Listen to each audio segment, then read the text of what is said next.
Top of the table. Has your kid or partner ever made you wonder why they are stuck to their gaming device all day long? Do you find them irritated or ready to fight back when you ask them to drop the game? Do you find them reaching out to the gaming device every time they have free time at hand? You must have said it out loud. What is this addiction? But addiction, it truly is. And now even the medical world recognizes it. Hello and a very warm welcome to Top of the Table. And today we find out if you or the people around you are game addicts. And to tell us about the science and ways of dealing with it, we have with us clinical psychologist Jaswandi Sahasrabudhe. Hi, Jaswandi. Hey, hi Sheetal. So, just one thing, to be honest, one usually thinks that gaming is limited to kids or adolescents. But, I have been seeing so many cases where there are people in their early 20s and early 30s who are hooked on to internet gaming, things like Call of Duty or PUBG and even Solitaire for that matter. So Sheetal, I would say I will not tag it as a age-related concern because irrespective of the age, people from different age brackets are addicted, or I would say hooked on to a lot of games. And currently, we are looking at PUBG and Battlefield, and kids are getting addicted to say Roblox and Minefields, but even when I was a teenager, or I would say I was a kid, people were hooked on to a game called Snakes. If you remember, Sheetal, people used to like play Snakes for like hours and hours.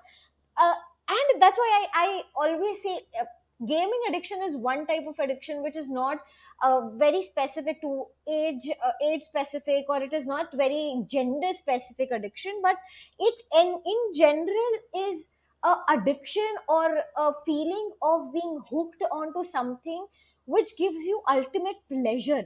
Actually, people who are like gaming experts and also gaming addicts, I would say, have always said that that gives us a pleasure, and there's something that we get when you play game. You feel relaxed, and I always wonder how playing like fighting games or shooting games can make you feel relaxed. But tell me, Jaswandi, I have heard a number of people say these things that, there are certain character traits in people who get or who become addicts. It could be addiction to anything, it could be drugs, it could be alcohol, and now internet gaming as well.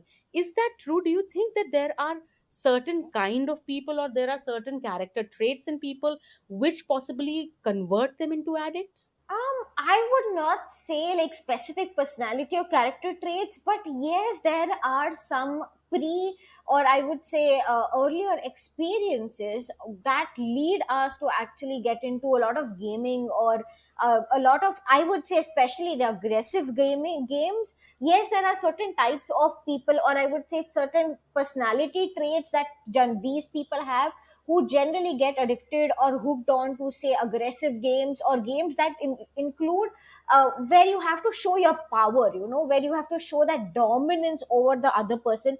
Yes, there are certain, for example, people who have low self esteem, you have self doubt about yourself, you do not consider yourself to be worthy enough to do something. Such people I have seen, and I'm not sure about how reliable this information would be, but this is a very generic observation that we as psychologists have made, wherein people who have low self esteem, or I would say who have self doubt or self confidence issues, generally tend to uh, get involved in very aggressive or power domination games, which leads to them like giving a ego massage, to themselves, by saying, oh, if I cannot do this, yes, but I'm good in games, and I'm like killing people, and I'm showing my power, I'm being the powerful one. That's a very, very interesting point that you've raised, Jaswandi. And come to think about it, there was a recent video that I saw wherein a case study and a person who, a 20-year-old who was addicted to internet gaming, and there was an interview that was happening. And he very openly said that, there are kids who get bullied in school, there are kids who are not heard at all. And we only get that venting out or that let out when we are playing a game. And that is exactly what you're talking about here. Also, Sheetal, it's about, if we talk about emotions, a lot of kids or teenagers and adolescents find it difficult to recognize and even understand what am I going through, and at that time they don't know, okay, how should I react. when they resort to such games, they know, okay, I just want to take it out. I don't know what that emotion is, but I can take it out in the form of, say, anger, in terms of resentment. I can just take it out. Basically, the people who find it difficult, this is what is my observation, people who find it difficult to regulate their emotions are generally people who are hooked on to games which include a lot of aggression, or lot of, say, where you are in the limelight, where the gaming character is in the limelight. Because as you said, rightly said, people are bullied in the school. That's why I was saying your previous experiences do come into a picture when we talk about particular personality traits which are very at risk, I would say, of becoming game addicts.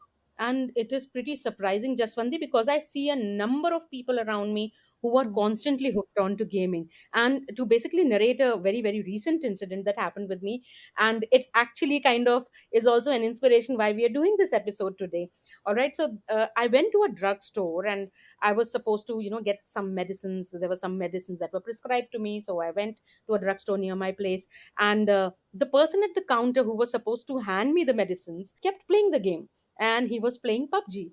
So, you know, uh, I waited out for a minute, and then he quickly screened through, the prescription with half-heartedly, looking at his screen once and then looking at the prescription, and very haphazardly, very hurriedly trying to find the medicines that were written in the prescription. And then he started getting irritated because he wanted to get back into the game, right? So he started getting irritated because he couldn't find that one medicine, in the two drawers that were lying right in front of him, only because he wanted to keep watching the screen, right? So he didn't move from there, budge from there.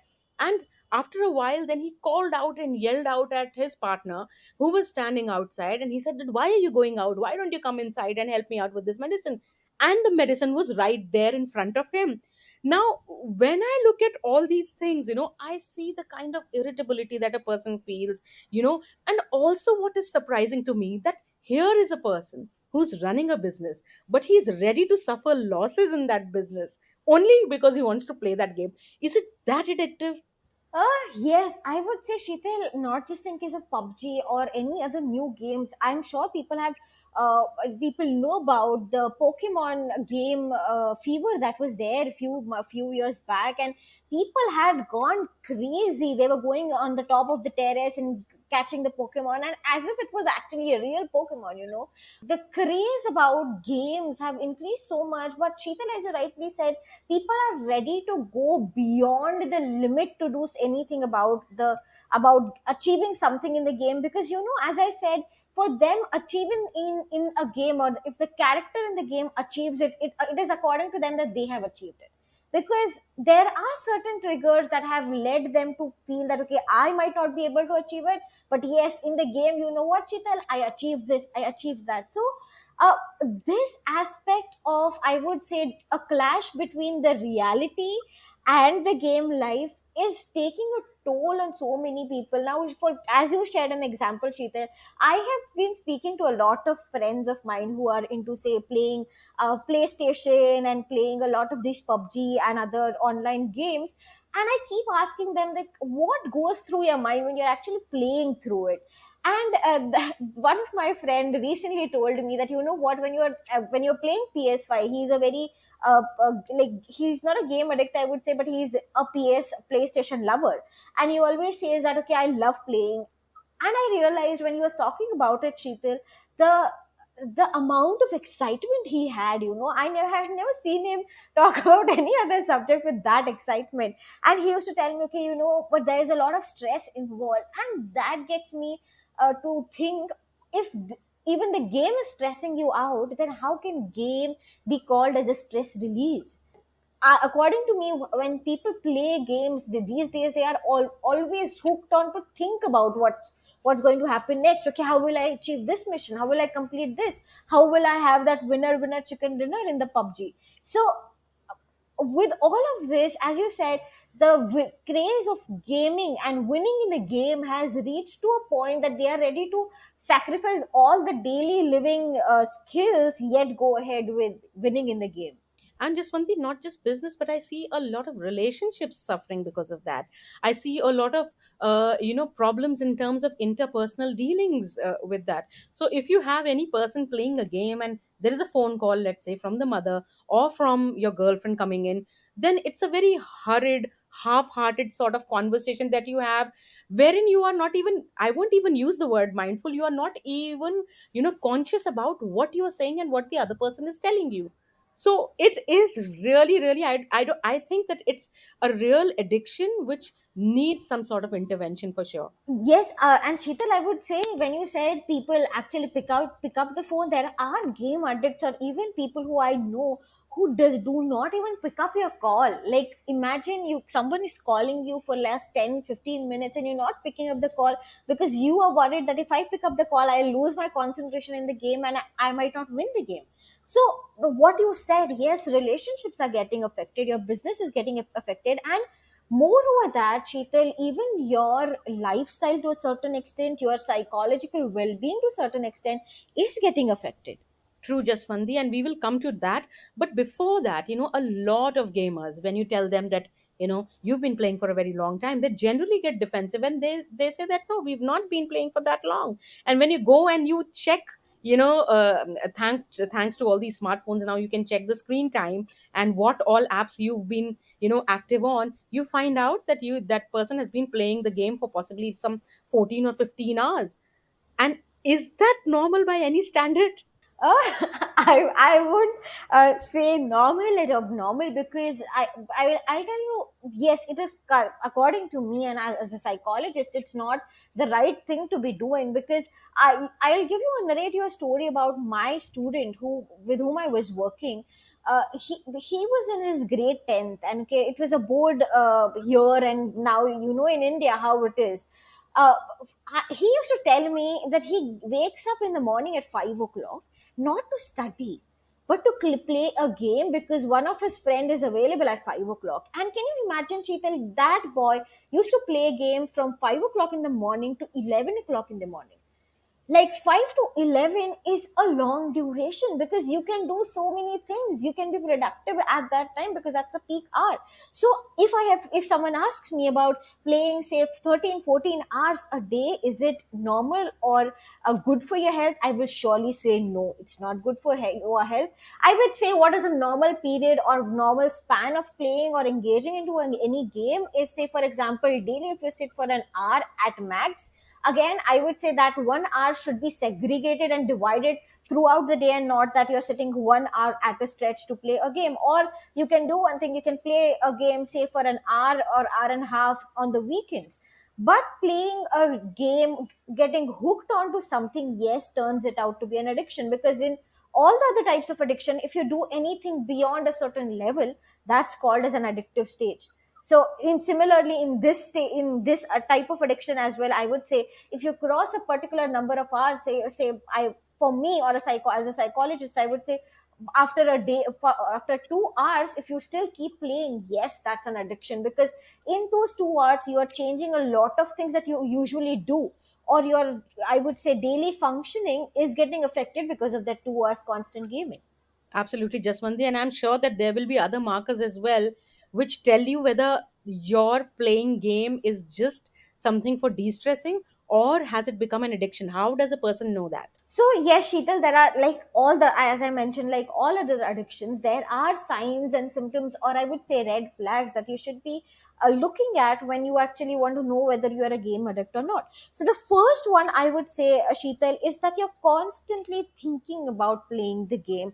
For example, I just switched off my PS5 or a gaming system or even my phone. I kept my phone away, but even if I'm talking to my mother, I'm still thinking about how am I going to cover this level, how am I going to fight with this enemy, how am I going to battle this. If you're constantly thinking about that game throughout the day without any distraction in that thought, yes, you might be at a risk of being a game addict. The second one is, Sheetal, as you were talking about, feeling restless and irritable to an extent that, as that man in the medical shop just shouted at you, saying, shouted at his partner, saying that, okay, why can't you be here? The irritability, the voice of restlessness is also a big sign or a red flag of gaming addiction. The third is being secretive about the time spent. As you said, a lot of people generally say, you know what, no, I don't spend so much time. Who told you? Now, when you say that, you yourself know that, okay, I'm spending a lot of time, I should not be spending this much time. So when you have that thing and you are trying to hide it from someone, yes, again, you might be at a risk, or I would say you might be extremely hooked on or addicted to playing games.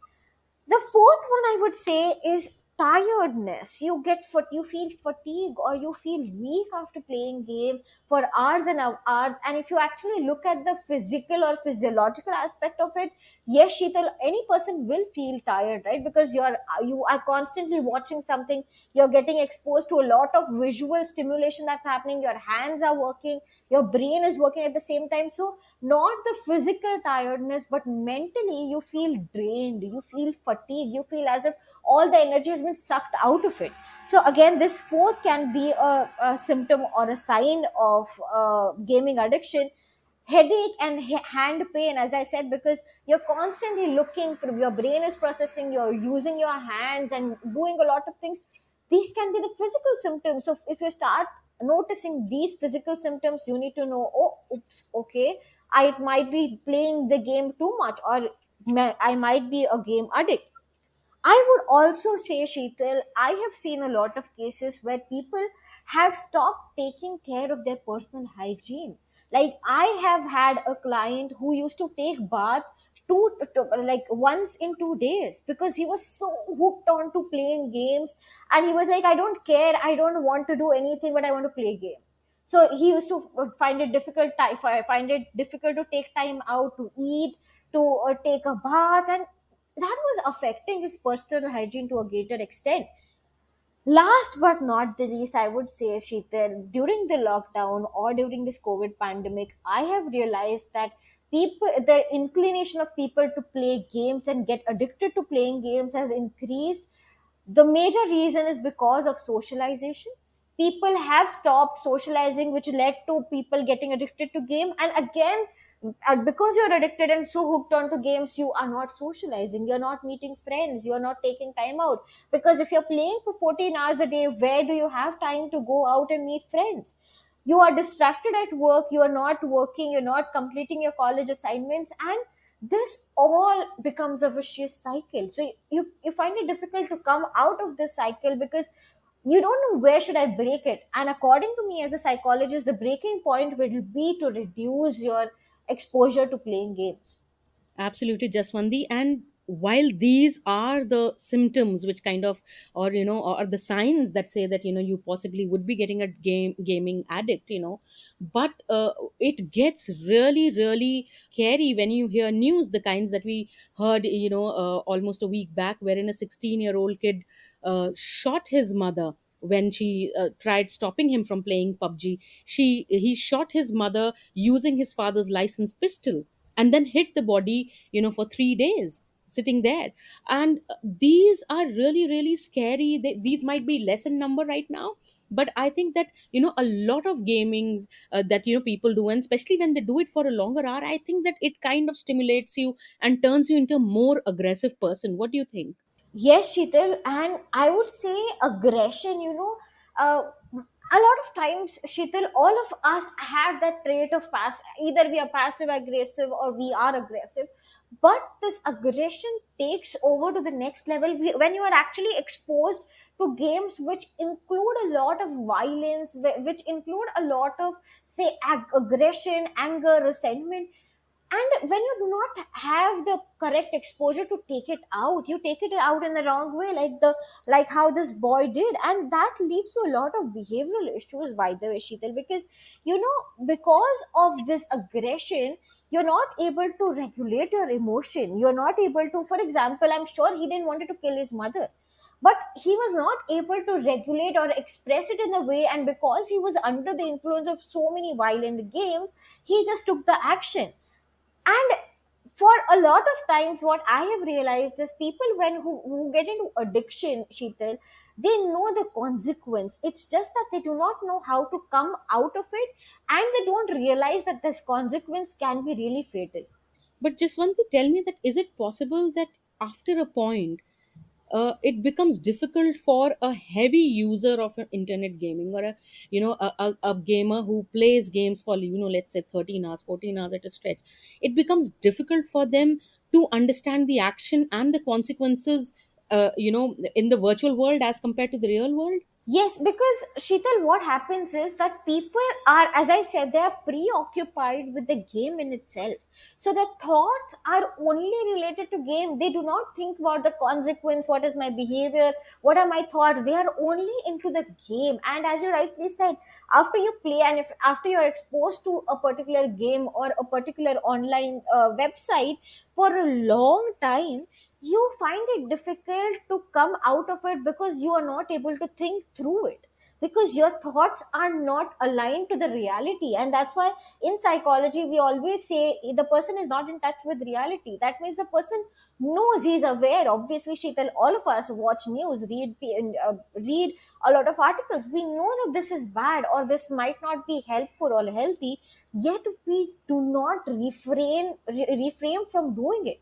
The reason is, as you rightly said, because people are not in the state of understanding it, they find it difficult to actually come out of it. If you know that, okay, I am doing something which I should not be doing, I will take the step if I realize it. If you're playing for 14 hours, where do you have the time to actually realize it? And even if you realize it, you feel, okay, this is giving me pleasure, I'm happy doing it, why should not I do it?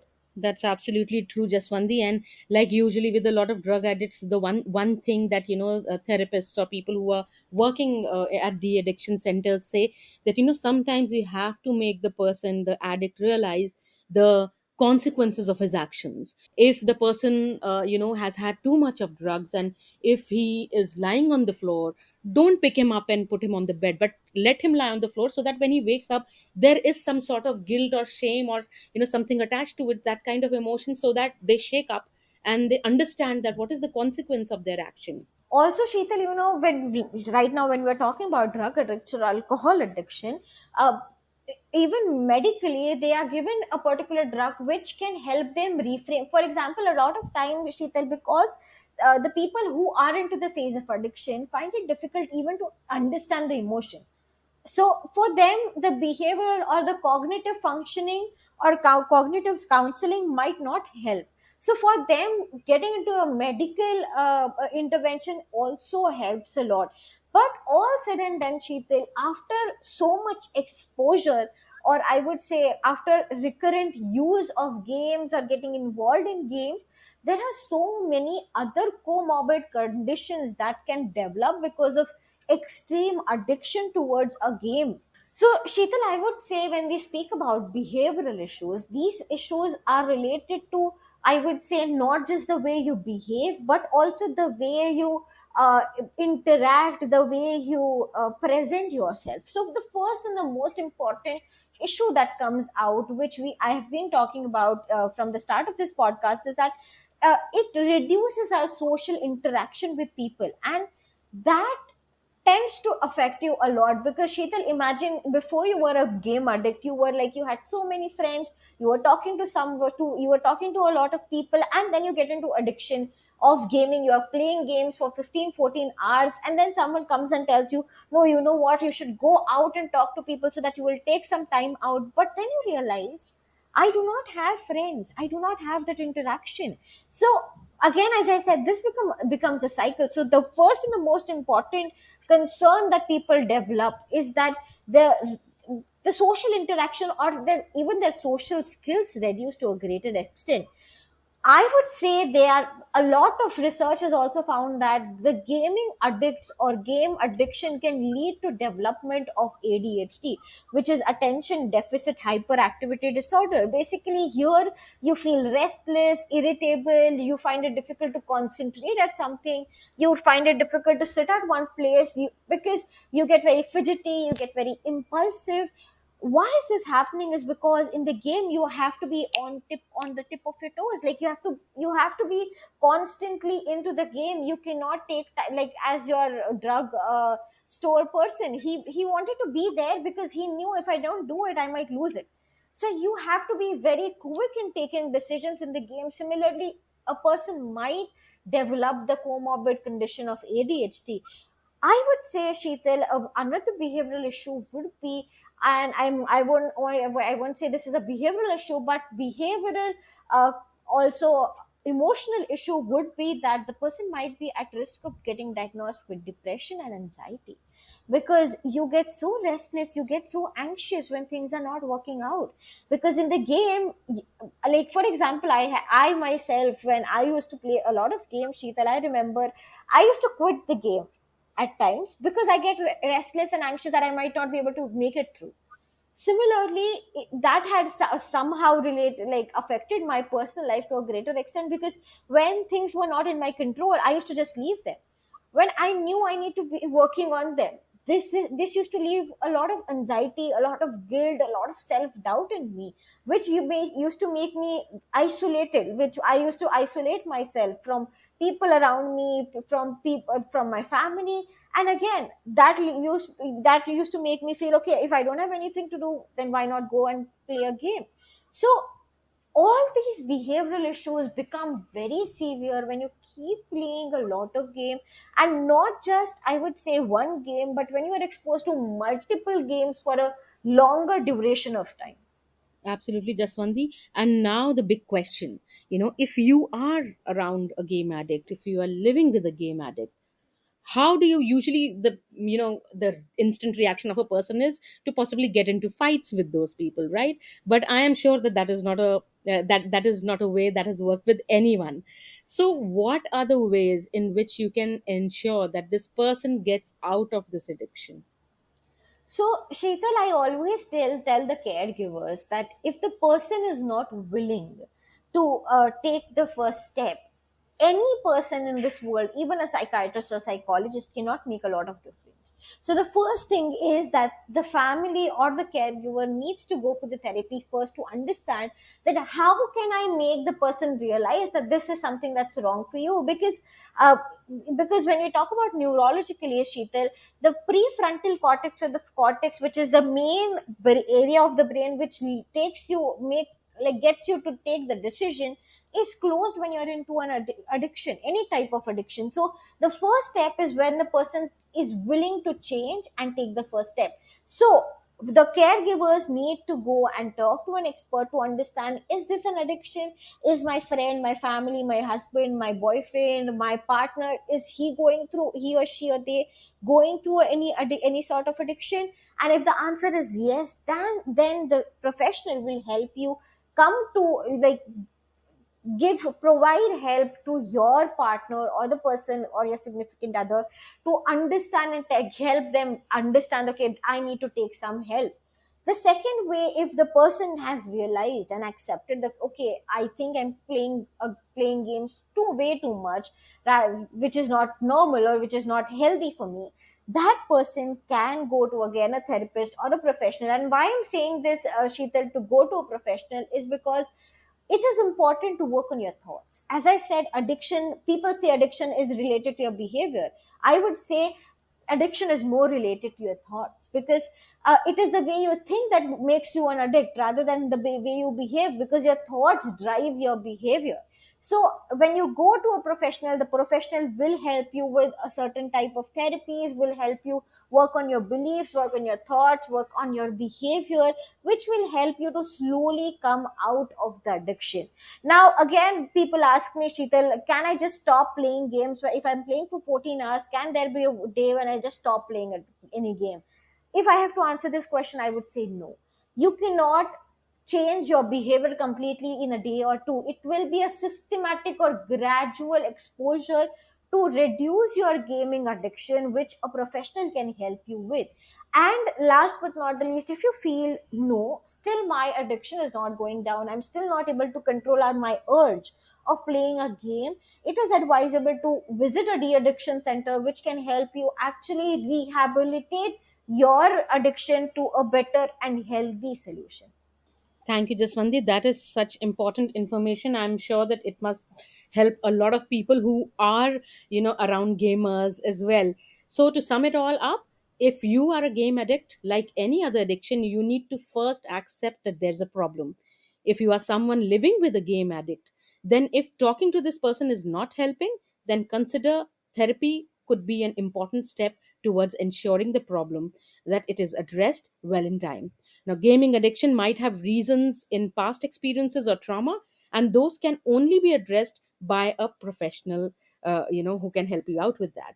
So, caregivers should also remember, like Jaswandi rightly said, that there is going to be a slow weaning off process. Gaming is not going to stop suddenly, but all you'll have to do is that constantly monitor this person and also understand and give that person the space to overcome this addiction along with your help and a professional help. So thank you so much, Jaswandi, for this very, very important, all these points and all these advice that you have shared with us. And I'm sure that our listeners will benefit with that a lot. Well, thank you so much, listeners, for joining us, and we'll be back the next time round.